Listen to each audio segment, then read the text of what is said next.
Nous venons de voir à travers différentes techniques comment est-ce qu'on peut faire pour faire communiquer deux composants ou plusieurs avec Angular. Nous avons exploré, grâce aux différents composants que nous avons créés, différentes techniques et aussi on a vu comment est-ce qu'on peut faire pour améliorer la performance dans certains cas, par exemple lorsqu'on se sert de l'input. À présent, je souhaite te montrer visuellement quelles sont les différentes techniques que nous avons abordées et dans quel cas est-ce qu'il faut les utiliser. Le premier cas que nous avons abordé, c'était comment est-ce qu'on peut faire pour faire communiquer un composant ou alors un fichier TypeScript et le composant HTML associé. Nous avons vu qu'on peut se servir d'abord du binding, des accolades d'Angular qui nous permettent de transcrire ou alors de faire afficher une variable ou une propriété que nous avons définie dans le composant TypeScript dans le fichier HTML. Nous avons vu comment on peut se servir des directives de structure. Par exemple, l'ng-model. On a vu également ngIf, ngFor pour pouvoir faire la structure dans un fichier HTML, autant pour moi. Nous nous sommes servis de viewChild et de viewChildren. Ces deux éléments avec Angular ou encore deux décorateurs qui permettent énormément de faire récupérer les valeurs depuis ce que nous avons inscrit dans le fichier HTML.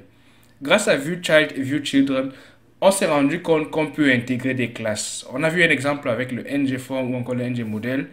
Et ces classes-là nous permettaient d'avoir accès directement au contenu des composants enfants associés. On a vu également qu'on peut réagir aux changements que nous offre ou alors qu'opère le fichier HTML et les renvoyer dans le fichier TypeScript et inversement également. C'était possible grâce au two-way binding. Souvenez-vous, nous avons parlé de la syntaxe banane dans le box avec à la fois la méthode intégrée avec l'ng modèle d'Angular, mais aussi comment est-ce qu'on peut faire pour créer notre propre banane dans le box avec la syntaxe contenant change. Les getters et les setters nous ont aidés à voir comment est-ce qu'on peut faire pour réagir au changement de différentes variables et de différentes valeurs de notre template. Souvenez-vous que grâce au viewChild, on avait accès également à valueChange, par exemple, qui offre la flexibilité des observables et des RxJS, auxquels on peut souscrire et lire les valeurs à notre gré.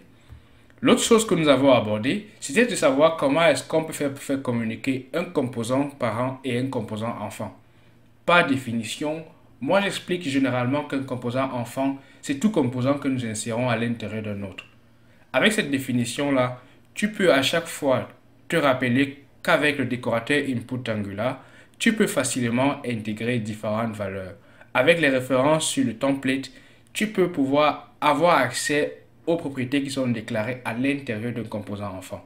Le viewChild également, c'est un élément qui permet de lire les valeurs contenues dans un composant enfant ou pouvoir avoir accès à différentes propriétés ou méthodes, par exemple en lisant la référence associée. On peut réagir au changement d'un enfant vers un parent grâce au getter et au setter, mais aussi avec onChange.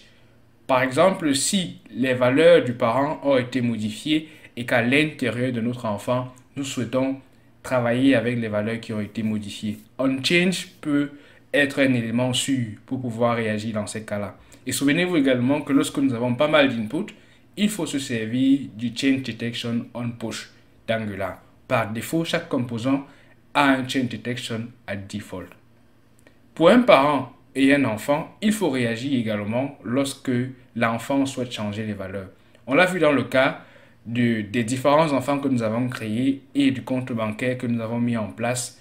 Grâce à Output et Event Emitter, on pouvait transférer les valeurs de l'enfant vers le parent et réagir lorsque ceux-ci ont été modifiés.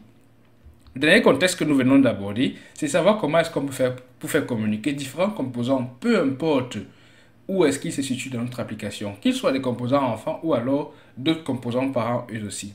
Les services, c'est la clé de toute cette communication-là. Grâce aux services, on peut définir des propriétés qu'on va réutiliser. On peut se servir des getter et des setter, mais aussi de ces deux puissants éléments, subject et behavior subject, pour pouvoir transférer les données et aussi réagir lorsque ceux-ci vont être modifiés. Surtout, avec le subject et le behavior subject, on peut partager les abonnés à une séquence d'observables.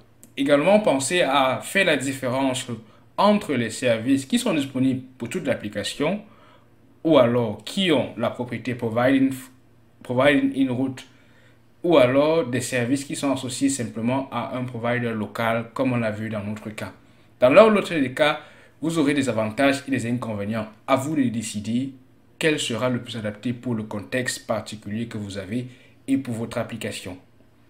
On a parlé également de comment se servir du routage d'Angular, par exemple avec des paramètres optionnels, des paramètres obligatoires comme l'identifiant qu'on a vu précédemment, ou encore les paramètres des queries qui ont un signe ou un symbole qui permet de lier chacun de ces éléments-là.